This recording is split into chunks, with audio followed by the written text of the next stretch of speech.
আমার এক বন্ধু বলছে হস্তমৈথুন করে লিঙ্গ ছোট হয়ে গেছে। এখন করণীয় কি?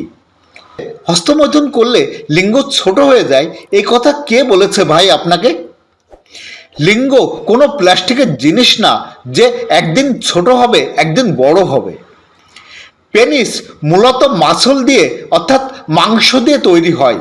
সেই মাংস বাহ্যিক পরিবেশ, শারীরিক অবস্থার তারতম্য ভেদে বিভিন্ন আকার ধারণ করে।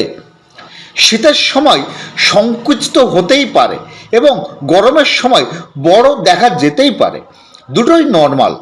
আর ইরেকশন অর্থাৎ লিঙ্গ উত্তেজিত অবস্থায় সামান্য তারতম্য যদিও হয়, সেটা মূলত ওই সময়কার রক্ত সঞ্চালনের উপর নির্ভর করে। প্লিজ লিঙ্গ নিয়ে উদ্ভট চিন্তাভাবনা বাদ দিন, মানসিকভাবে সুস্থ থাকুন।